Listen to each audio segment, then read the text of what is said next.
ഇന്നിപ്പോൾ നമ്മൾ ഈ ഒരു ടൈറ്റിൽ ആനിമേഷനാണ് ചെയ്യാൻ പോകുന്നത്. അപ്പോൾ ആദ്യം തന്നെ എപ്പോഴത്തേയും പോലെ നമുക്കൊരു കോമ്പോസിഷൻ ക്രിയേറ്റ് ചെയ്യണം. അതിനായിട്ട് ഞാൻ ഇവിടെ കൺട്രോൾ എൻ പ്രസ് ചെയ്തു. എന്നിട്ട് ടൈറ്റിൽ ആനിമേഷന് പേര് കൊടുത്തു. ഈ ഫ്രെയിം സൈസ് ഇതേ 19 20 1080 പിന്നെ ഫ്രെയിം റേറ്റ് 24, ഡ്യൂറേഷൻ 5 സെക്കൻഡ്. ഇനി നമുക്ക് ഒരു ടെക്സ്റ്റ് ക്രിയേറ്റ് ചെയ്യണം. അതിനായിട്ട് കൺട്രോൾ ടി പ്രസ് ചെയ്തു. എന്നിട്ട് ഇവിടെ ക്ലിക്ക് ചെയ്തു. ഇപ്പോൾ ഞാനിവിടെ എൻ്റെ ചാനലിൻ്റെ പേരാണ് കൊടുക്കുന്നത്. നിങ്ങൾക്ക് ഇഷ്ടമുള്ള കൊടുക്കാം കേട്ടോ. ഓക്കെ, ഇനി ഇതിൻ്റെ ഫോണ്ട് ഒന്ന് മാറ്റണം. അപ്പോൾ ഞാനിവിടെ കോമ്പാക്റ്റ് എന്നിട്ടൊരു ഫോണ്ടാണ് കൊടുക്കുന്നത്.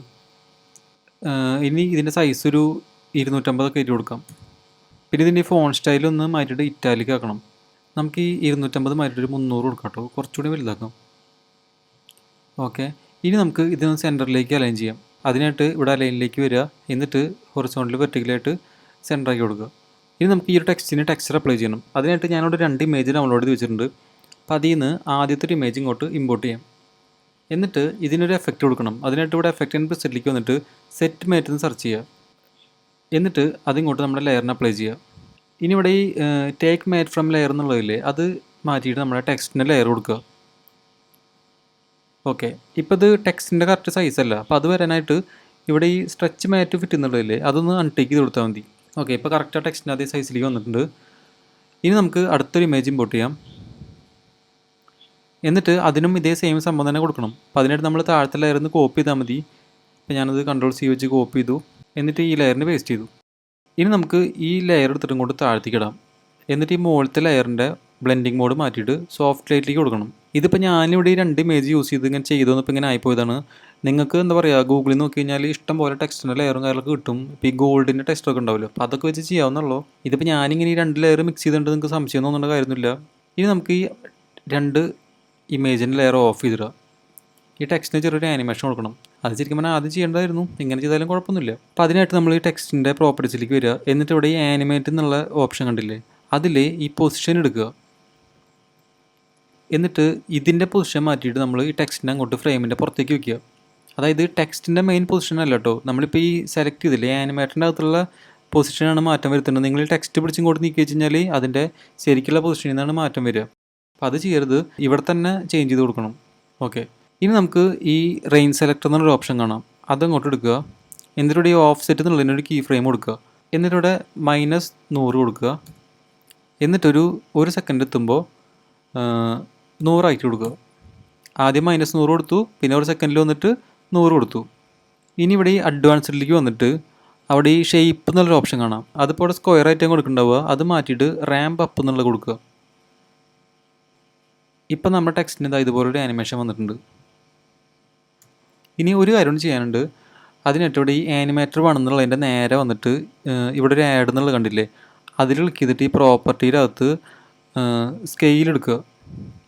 എന്നിട്ട് ഈ സ്കെയിലിൽ നമുക്കൊരു 250 കൊടുക്കാം.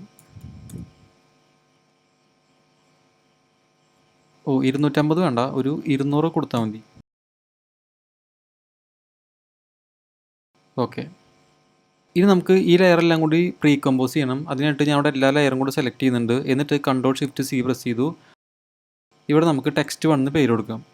ഓക്കെ, ഇനി നമ്മുടെ പ്രൊജക്റ്റ് പാനലിലേക്ക് വന്നിട്ട് ഇപ്പോൾ ഈ ടെക്സ്റ്റ് 1 എന്നുള്ള കോമ്പോസിഷൻ ഉണ്ടല്ലോ, അതൊന്ന് ഡ്യൂപ്ലിക്കേറ്റ് എടുക്കുക. അപ്പോൾ ഡ്യൂപ്ലിക്കേറ്റ് ചെയ്യാനായിട്ട് കൺട്രോൾ ഡി പ്രസ് ചെയ്താൽ മതി. എന്നിട്ട് ഈ ലെയർ എടുത്തിട്ട് ഇങ്ങോട്ട് താഴ്ത്തിക്ക് കൊടുത്തിടുക. അതിനുശേഷം നമ്മൾ ഈ ലെയറിനകത്ത് ചെന്നിട്ട് ഈ 2 ഇമേജിൻ്റെ ലെയർ ഉണ്ടല്ലോ, അതങ്ങോട്ട് ഡിലീറ്റ് ചെയ്ത് കളയാം. എന്നിട്ട് നമുക്ക് ഇതിൻ്റെ ക്യാരക്ടറിൽ കുറച്ച് ചേഞ്ചസ് വരുത്തുന്നുണ്ട്.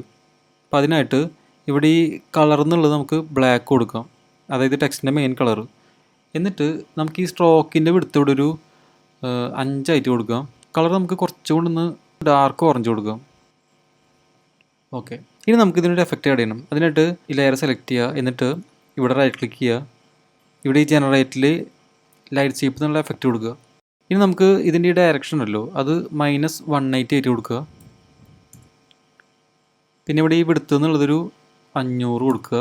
അതിനുശേഷം ഈ സ്വീപ്പ് ഇൻറ്റൻസിറ്റി ഉണ്ടല്ലോ, അത് മാറ്റിയിട്ട് 0 ആക്കുക. അതിനുശേഷം ഈ എഡ്ജ് തിക്നെസ് എന്നുള്ളതൊരു 6 കൊടുക്കുക. ഓക്കെ, ഇനി നമുക്ക് നമ്മുടെ ഈ ടെക്സ്റ്റിൻ്റെ സ്ട്രോക്കിന് കൊടുത്ത കളർ ഉണ്ടല്ലോ, അത് ഇവിടെ നിന്ന് കോപ്പി ചെയ്തെടുത്തിട്ട് ഇവിടെ ഈ കളറിൻ്റെ ഓപ്ഷനില്ലേ, ആ കളറ് ഇവിടെ പേസ്റ്റ് ചെയ്യുക. ഓക്കെ, ഇനി എഡ്ജ് ഇൻറ്റൻസിറ്റി നമുക്ക് 50 മാറ്റിയിട്ടൊരു 250 കൊടുക്കാം.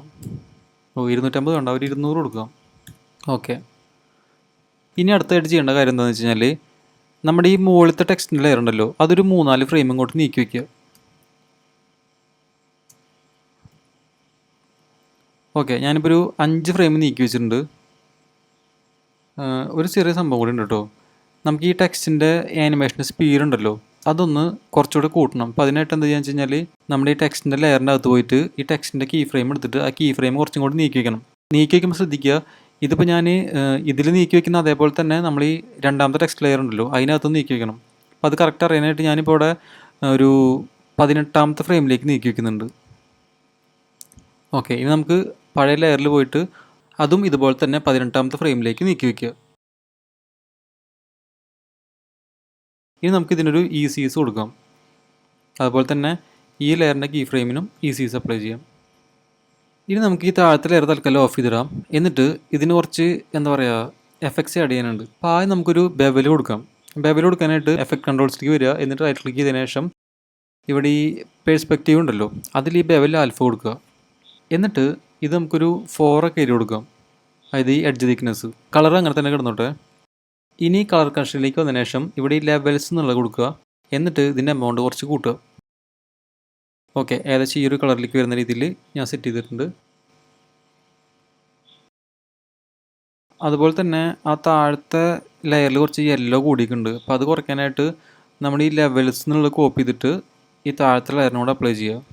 ഓക്കെ, അപ്പോൾ അതിൻ്റെ കളർ ഇങ്ങനെ വന്നിട്ടുണ്ട് കേട്ടോ. ഇനി നമുക്ക് ഇതിൻ്റെ ഒരു ബാക്ക്ഗ്രൗണ്ട് സെറ്റ് ചെയ്യാം. അതിനായിട്ട് ഞാനിവിടെ 1-2 വീഡിയോസ് ഡൗൺലോഡ് ചെയ്ത് വെച്ചിട്ടുണ്ട്. അതിൽ നിന്ന് ഇതുപോലൊരു വീഡിയോ ഉണ്ട്. അപ്പോൾ ആദ്യം നമുക്കിത് ഇങ്ങോട്ട് ഇമ്പോർട്ട് ചെയ്യാം. എന്നിട്ട് ഇതിനെ താഴത്തേക്ക് ഇടാം. ഞാൻ ടെക്സ്റ്റിൻ്റെ രണ്ടിലൊരു തൽക്കാലം ഓഫ് ചെയ്തിരുന്നുണ്ട്. ഓക്കെ, ഇനി നമുക്ക് അടുത്തൊരു ഷോക്ക് വേവിൻ്റെ ഒരു വീഡിയോ കൂടെ ഉണ്ട്. അപ്പോൾ അതിങ്ങോട്ട് എടുത്തിട്ട് ഇങ്ങോട്ട് താഴത്തേക്ക് ഇറക്കിയിടുക. എന്നിട്ട് അതിൻ്റെ ബ്ലെൻഡിങ് മോഡ് മാറ്റിയിട്ട് സോഫ്റ്റ് ലൈറ്റിലേക്ക് ആക്കണം. അതിനുശേഷം എനിക്ക് ഈ ലെയറിൻ്റെ എന്താ പറയുക ഇതിപ്പോൾ ഇങ്ങനത്തെ ഒരു ഷോക്ക് വേവിൻ്റെ ആനിമേഷൻ അല്ലേ. അപ്പോൾ എനിക്കിതാ ഈ ഒരു പോർഷൻ തൊട്ട് മതി, ഇവിടുന്ന് തൊട്ട് മതി. അപ്പോൾ ഞാൻ ബാക്കി ഭാഗം ട്രിം ചെയ്ത് കളയാണ്. എന്നിട്ട് ഇതിങ്ങോട്ട് നീക്കി വയ്ക്കുക. ഓക്കെ, സ്റ്റാർട്ടിങ്ങിൽ നിന്ന് കുറച്ചും കൂടെ വേണം. ഓക്കെ, ഇനി നമുക്കൊരു ഫയർ പാർട്ടിക്കിൾസിൻ്റെ ഒരു വീഡിയോ ഉണ്ട്. അതിങ്ങോട്ട് എടുത്തിട്ട് അതിൻ്റെ ബ്ലെൻഡിങ് മോഡ് മാറ്റിയിട്ട് സ്ക്രീനിലേക്ക് കൊടുക്കണം. ഈ വീഡിയോയുടെ പുറത്ത് ഒരു വാട്ടർ മാർക്ക് ഉണ്ട് കേട്ടോ. പക്ഷേ നമ്മുടെ സ്കോപ്പ് വരുമ്പോൾ പോകുന്നതായിരിക്കാം. അപ്പോൾ നമുക്ക് സ്കോപ്പ് ഇങ്ങോട്ട് എടുത്തിടാം. ഇനി നമുക്ക് ഈ ടെക്സ്റ്റിൻ്റെ ലെയർ ഒന്ന് ഓണാക്കി വെക്കാം. ഇനി നമുക്ക് ഈ ടെക്സ്റ്റിൻ്റെ ഈ ലെയർ ഉണ്ടല്ലോ അത് നമുക്ക് ഡ്രോപ്പ് ഷേഡ് അപ്ലൈ ചെയ്യണം. ഇവിടെ ഒപ്പാസിറ്റി ഫുള്ളാക്കി കൊടുത്തിട്ടുണ്ട്. പിന്നെ ഡിസ്റ്റൻസ് ഒരു 12 കൊടുക്കാം. ഓക്കെ, ഇനി നമുക്ക് ഈ ഒരു ലെയറിന് ചെറിയൊരു ഗ്ലോ എഫക്റ്റ് കൊടുക്കണം. അതിനായിട്ട് ഇവിടെ റൈറ്റ് ക്ലിക്ക് ചെയ്യുക. എന്നിട്ട് സ്റ്റൈലേഴ്സിലേക്ക് വരിക. ഇവിടെ ഗ്ലോ എന്നുള്ള ഓപ്ഷൻ സെലക്ട് ചെയ്യുക. ഇനി ഇവിടെ ഈ ഗ്ലോ ഇൻറ്റൻസിറ്റി ഉണ്ടല്ലോ അത് 0.5 കൊടുത്താൽ മതി.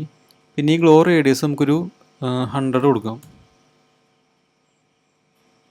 ഓക്കെ, ഇപ്പോൾ നമ്മുടെ ആനിമേഷൻ ഏകദേശം കഴിഞ്ഞിട്ടുണ്ട്. ഓക്കെ, ഈ താഴത്തെ മറ്റേ ഷോക്ക് വേവിൻ്റെ ലെയർ ഉണ്ടല്ലോ അത് ഫസ്റ്റത്തെ ഷോക്ക് വേവ് അവസാനിച്ചിട്ട് ഇത് രണ്ടാമത് വീണ്ടും വരുന്നുണ്ട്. അപ്പോൾ നമുക്ക് അതിന് മുമ്പ് കട്ട് ചെയ്യണം കേട്ടോ. നമുക്ക് ഏകദേശം ഇത്ര ലെങ്ത്ത് മതി വീഡിയോ. അപ്പോൾ ഞാൻ കോമ്പോസിഷൻ ഇവിടുന്ന് ട്രിം ചെയ്യാൻ പോവാണ്. അതിനായിട്ട് N പ്രസ് ചെയ്തു. എന്നിട്ട് ഇവിടെ റൈറ്റ് ക്ലിക്ക് ചെയ്തതിനു ശേഷം ട്രിം കോംപ്റ്റ് വർക്ക് ഏരിയ കൊടുത്തു. അപ്പോൾ നമ്മുടെ കോമ്പോസിഷൻ ഡ്യൂറേഷൻ കുറഞ്ഞിട്ടുണ്ട്. ഇത്ര മതി.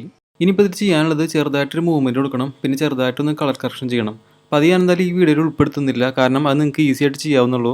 എന്തെങ്കിലും സംശയം ഉണ്ടെങ്കിൽ കമൻറ്റായിട്ട് ചോദിച്ചാൽ മതി. ഓക്കെ, അപ്പോൾ നമ്മുടെ വീഡിയോ കംപ്ലീറ്റ് ആയിട്ടുണ്ട്. നിങ്ങൾക്ക് എല്ലാവർക്കും ഇഷ്ടമായിട്ടുണ്ടാവും വിചാരിക്കുന്നു. അങ്ങനെ ഇഷ്ടമായിട്ടുണ്ടെങ്കിൽ നിങ്ങളുടെ അഭിപ്രായങ്ങളും കാര്യങ്ങളൊക്കെ കമൻറ്റായിട്ട് അറിയിക്കുക. അപ്പോൾ അടുത്തൊരു കിടിലൻ വീഡിയോ ആയിട്ട് കാണുന്നവരെ ബൈ.